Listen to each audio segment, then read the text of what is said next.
It was more than a welcome surprise for episode 1 of season 3 of Picard was an enjoyable and solid episode, but does episode 2 follow in that same fashion? This one starts with a flashback to 2 weeks earlier where we see Jack Crusher and find out how the ship got tracked in the first place.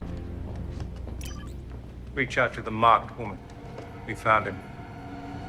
Jumping forward to present day, and Picard, Will and Jack are stranded, and on the Titan, Shaw's not wanting to be cooperative as he says it's 2 relics versus 500 plus crew members. Once the opening credits have been and gone, we join Raffi as she's speaking with her handler, and she gets told the whole situation behind the terror attack, but believes that it doesn't quite add up, so wants to investigate further, but gets told by the handler to disengage, which is the title of the episode. Now, keeping with that B-plot and with Raffi, she goes to find out more about this gangster called Sneed, and so talks to her former partner who has connections with Sneed, and also talk about their son Gabe, and he gives her the ultimatum that she can only talk to one of them. Make a choice.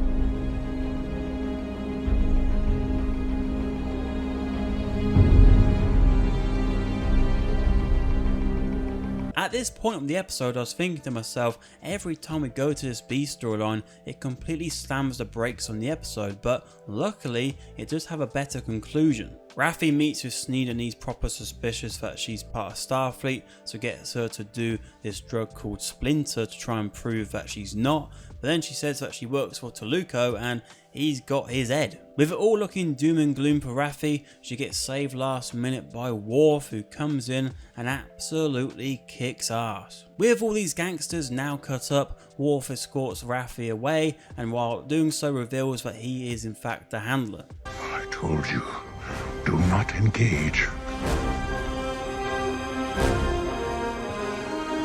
And so now in future episodes, this B story will be a lot stronger having Worf there with Raffi, because Raffi, I have to say, wasn't doing a great job of holding that up on her own. Returning to our A plot, and Picard concludes that the oncoming ship wants Beverly's son Jack alive. Picard, Will and Jack look like they have nowhere to go as the ship produces a tractor beam, but luckily for them, just in time, the Titan flies in and breaks that connection.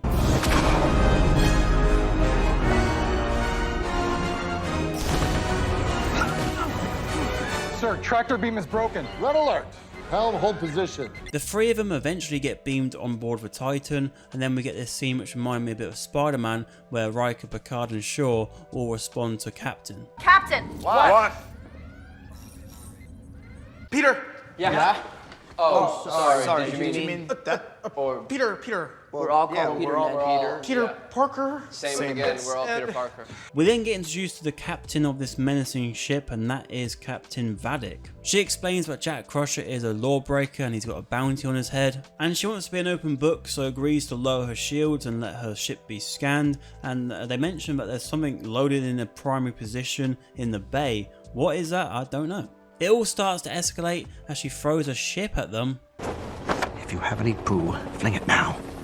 So yeah, it's not looking so great for the Titan with them being cornered in space, and we have Jack here who is a con artist as well, but Picard does convince Shaw to have a half-an-hour talk with him. The 2 of them have a discussion where Jack reveals he didn't have a father, and this talk really does help emphasize that, you know, it's all about dilemmas here, like this whole episode, and also in terms of being a captain, you've always got to come across these tricky situations where you have to make a snap judgment. And so we had like earlier in the episode with the 2 relics versus 500, and we have it again here where we have 500 versus his 1 man. Do we give him up or do we not? You know, it's doing the wrong or right, and I like that. I think that's something about this episode I really enjoyed, where you can really put yourself in those shoes of, you know, Shaw's, you know, keeping by the rule book and he's looking like a bit of a dick for that, but at the same time you can understand where he's coming from, and you can understand where both sides are coming from. Captain Vadic returns on screen to announce that her ship is called the Shrike and that it's actually named after the bird. Well, don't you know about the bird? Well, everybody knows that the bird is the word. Jack conveniently escapes his prison to give himself up, and at the same time Beverly is now awake thanks to some help from Will, and so with all that, Picard takes Admiral control and says, you know what, he's staying on the ship, you know, he's my son, he's staying, everyone's lives are going to be at risk, I don't care, he's my bloody son, we're going to engage on the Shrike. They do that, and they go and run and hide. So long, suckers! Bam! They're very slowly getting away. So yeah, there were some big question marks at the end of this episode, and so it'll be quite intriguing to see where they go from here in episode 3. Altogether though, this episode does build on well from that first one.